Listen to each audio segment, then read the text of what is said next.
थोड़ा सा ये बताइएगा कि आपका जो क्रिमिनल कोर्ट के अंदर जो रश है जी, उसके अंदर एक मेरा भी इत्तेफाक रहा, अक्सर हमारी dismiss due to non prosecution भी हो जाती है। जी, जी, जी। आवाज़ पहुंचते पहुंचते वो रीडर साहब बताते हैं एक बंदे को, फिर बाइट अर्दली दूसरे को बताते हैं, वो आते आते नाम भी बाजू का चेंज हो जाते हैं। एक ज़माने में हमने देखा कि ये तो एडमिनिस्ट्रेटिव लेवल की चीज़ें हैं जिनको इम्प्रूव होना चाहिए, कि एलईडी लगी होनी चाहिए, उसको आप लिंक कर दें ऐप्स के साथ, एक लॉयर जो है वो अपने खुद ही देख सके कि जी मेरा क्या टाइमिंग है। इसके अंदर आप समझते हैं कोई गुंजाइश है? सर देखें, अभी एक ऑनरेबल जज साहब हमारे वो सुप्रीम कोर्ट एलिवेट हो गए हैं, मिस्टर जस्टिस अली बाकर नजफी साहब जी। वो सुप्रीम कोर्ट के तर्ज की कोर्ट कंडक्ट करते थे कि वो जो भी आपने फाइलिंग की है उसको स्कैन करके, और वो उनकी अदालत में इसी तरह जिस तरह आपने कहा कि एलईडी है और वो आपका पूरा केस सुप्रीम कोर्ट की तरह वहाँ पे प्लीड हो रहा है, जो पेज नंबर आपने बोला है वो स्कैनिंग में उधर निकाल देंगे वो। सो ये कोई इतनी मुश्किल चीज़ नहीं है, होना तो चाहिए। और इसमें टाइम बड़ा हर्ज होता है। अब 9 बजे आप आके बैठे हैं और 4 बजे आपका लेफ्ट ओवर हो जाता है। सो वो टाइम होना चाहिए कि जी 9 से 10 बजे तक ही अर्जेंट होंगी, 10 से 11 हम प्री रेस्ट करेंगे, फिर पोस्ट रेस्ट हैं। तो अभी नए जजेस ने तो टाइम फिर भी किया है किसी हद तक कुछ कोर्ट्स ने, कि जी वो अनाउंस सुबह ही कर देते हैं कि प्री रेस्ट हम 12 बजे करेंगे और रेट्स 1 बजे करेंगे। सो ये होना चाहिए, बेहतर हो जाएगा। अच्छा, ये मुझे बताइएगा कि आपका जो है वो, क्योंकि क्रिमिनल केसेस की आपकी लंबी एक तादाद है और सारी रिपोर्टेड भी आपने काफ़ी, वो क्रिमिनल केसेस जो यंग लॉयर को आप बताना चाहें कि जो आपके एक लर्निंग पॉइंट ऑफ व्यू से आपके लिए बड़े अच्छे हैं, आपके नज़दीक हैं, जी आपको लगा है कि जी मैंने इसके अंदर ना कंट्रीब्यूट किया, वो कौन से केसेस? काफ़ी होते हैं अभी, अगर 2-3 आप अगर सीधा बता सकें। एक तो हमने ये सुप्रीम कोर्ट से एक हमारा रिमांड हुआ था, वो आबिद रजा कोटला MNA गुजरात वाले, TMLN से उनका ताल्लुक है। सो वो रिमांड हुआ था कि जी कंपाउंडिंग गलत हुई है। वो 2002 का कंपाउंडिंग का केस था, पुलिस कांस्टेबल उसमें मर्डर हुए थे। सो वो हमने उसमें एक पॉइंट ये एजिटेट किया कि they were not on official duty, जो पुलिस कांस्टेबल्स मर्डर हुए हैं, और 302 में चूँकि कंपाउंडिंग हो चुकी है, सो वो हाई कोर्ट ने उसको मेरिट पे क्विट किया। फिर ये समनाबाद जेल वार्डन्स कैंप हमला केस में वो लड़के ऑन 21 काउंट डेथ थे, वो हाई कोर्ट से एक्विटल हुआ। सो वो मल्टीपल होते हैं। हिजरतुल्लाह एक मनामा ट्रेनिंग स्कूल के ऊपर हमला हुआ था, उसमें वो उन्होंने दहशतगर्द पकड़ा था। उसका नीचे ट्रायल में जस्टिस अलीजा बाजवा साहब उसके कौंसल थे और अपील में मैंने उसका केस किया था। सो वो होते हैं, अब कोई याद भी नहीं होते हैं। अच्छा, मल्टीपल केसेस किए हैं। अच्छा, आपको जो है वो कब ये एहसास होता है कि आप एक मुकम्मल वकील बन गए? उसको स्टेज आती है या ये अगर थोड़ा सा मुझे रिफ्रेश करने दे कि कब आपको लगता है कि यार अब मैं केस जो है ना वो चला लेता हूँ, ये कब फील होता है? ये आता ही नहीं है जी, गुजारिश ये एक लर्निंग प्रोसेस है और कॉन्टीन्यूस लर्निंग प्रोसेस है। ठीक, हम हर दिन सीखते हैं। और कई दफ़ा ऐसा होता है कि अभी रिसेंटली मैं एक मर्डर एफिस तैयार कर रहा था, so I was under the impression कि ये सख्त मुकदमा है। तो मेरे एक एसोसिएट ने, वो अब्दुल्ला शेर एक बच्चा हमारा बड़ी मेहनत कर रहा है आजकल, उसने मुझे कहा सर इसकी कोई 40 पेजेस की क्रॉस एग्जामिनेशन थी। तो इसने एक जगह पे गवाह ने खुद ही मान लिया कि at the time of across light नहीं थी वहाँ पे। ओके, सो सम टाइम ये एक ऐसा कोई पॉइंट उसमें आ जाता है, तो वो बच्चा, मैं उसे एक्सपेक्ट नहीं कर रहा था ये इस तरह की चीज़ कि वो इतना डीपली उस चीज़ को वो पढ़ेगा।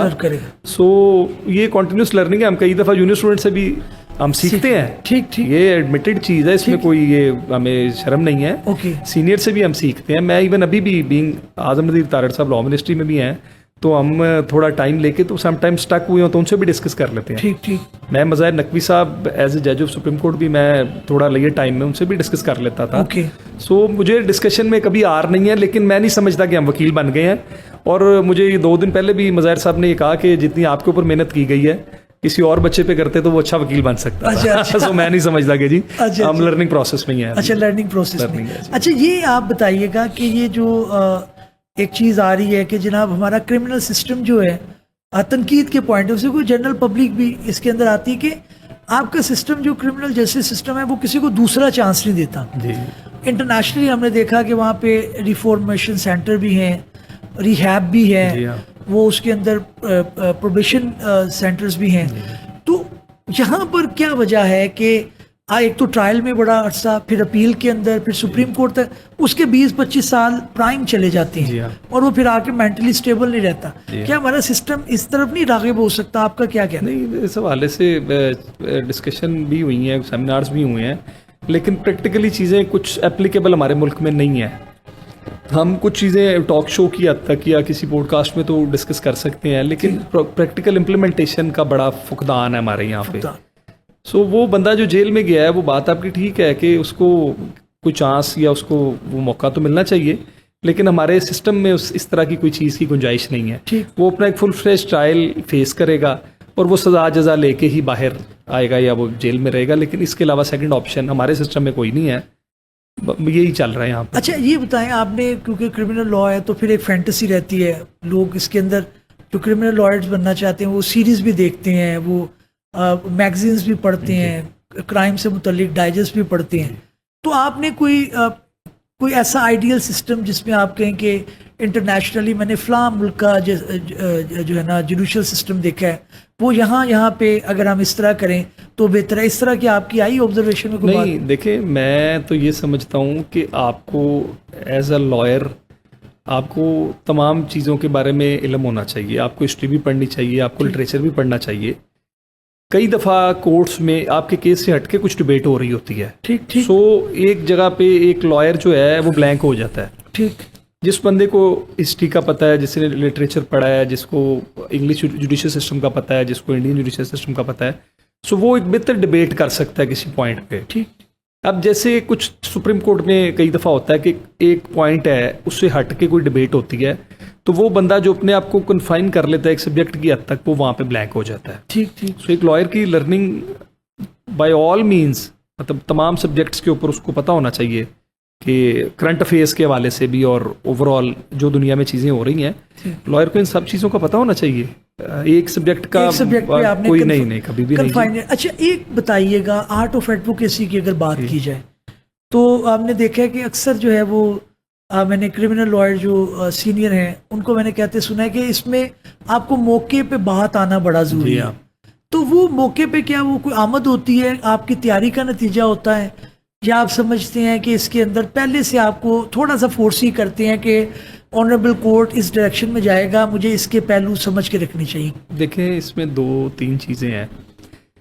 एक तो जो है वो आपकी जो तैयारी है वो आपकी किसी एक एंगल पे नहीं होनी चाहिए। आपके पास 2-3 एस्पेक्ट होने चाहिए केस के। ठीक, कि आप अगर आप आइडेंटिकली डिसबिलीफ के ऊपर जा रहे हैं और बेंच इस बात पे इंक्लाइंड नहीं है, तो they should be some second और थर्ड वे कि आप उसके डिलेड पोस्टमार्टम के ऊपर भी तैयार हों, आप एनिमिकल विटनेस पे भी तैयार हों, आप उसकी जो डिसीज़ का कंडक्ट है उस पर भी तैयार हों। ये मल्टीपल है। और जो हमारे यंगस्टर हैं, मैं कई दफ़ा पीछे बैठ के हम भी सुनते हैं, वो कंफ्यूज आर्गुमेंट कर रहे होते हैं। ठीक। वो at the same time motive को भी डिस्कस कर रहे होते हैं और वो कहते हैं जी हमें बरी भी किया जाए। ठीक। एट द सेम टाइम वो मतलब वो अपने आर्गुमेंट में क्लैरिटी नहीं ला पाते। ओके।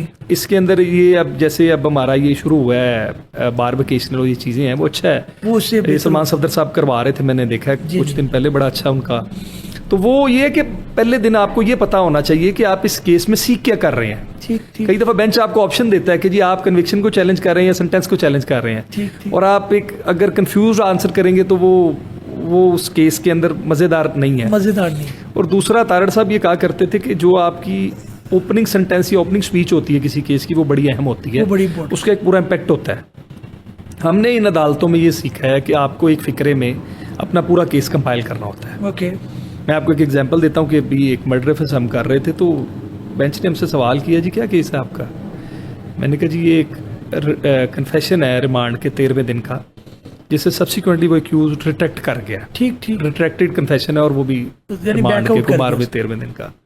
सो उन्होंने अपील अलाउ कर दी, लेकिन वो एक फिक्रा बोलने के लिए आपके पास काफ़ी सारी तैयारी और एक काफ़ी चीज़ें होती हैं, लेकिन अदालत में उसको कंपाइल करने का जो गैलरी प्ले है वो आप कोर्ट्स में ही सीखते हैं या सीनियर से सीखते हैं कि आपने 1 घंटे या आधे घंटे के केस को 5 मिनट में कंपाइल कैसे करना है। और उसमें भी आपने जो चीज़ आपको फेवर कर रही है, देखिए अब आप अगर आप एक ऐसे आर्गुमेंट से स्टार्ट करेंगे जो स्ट्राइक नहीं कर रहा या करबरेटिव एविडेंस या जो उस केस को एक्विटल के लिए काफ़ी नहीं है, बेंच आपके आर्गुमेंट में इंटरेस्ट लूज कर जाता है। ओके।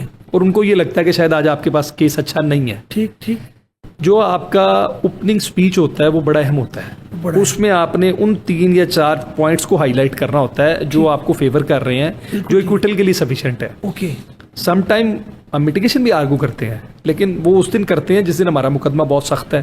ओके और हमारा कोई नीचे कन्फेशन है या ब्रूटल अक्रंस है या कोई इस तरह की चीज़ है, सो वो उस वक्त फिर हमें थोड़ा बैक एंड पे आके हम अक्रंस को एडमिट करते हैं और हम ये कहते हैं जी हमने ये अक्रंस किया है, लेकिन हमें एज अबंडेंट कॉशन हम लेसर सेंटेंस की प्ली ले रहे हैं, आप हमें नीचे ठीक। मोटिव और रिकवरी और any other circumstance which is not sufficient for acquittal. So वो मिटिगेशन भी सम टाइम 2 4 6 10 दफ़ा हमने भी खुद भी आर्गू किया कंसीड करके ठीक ठीक कि जी हम अक्रस को भी मान रहे हैं, प्रोसिक्यूशन ने हमारे खिलाफ केस भी साबित कर लिया है, लेकिन हम मिटिगेशन क्लेम कर रहे हैं मोटिव को लेके या रिकवरी को लेके। सो ये depends on the circumstance of each case. बिल्कुल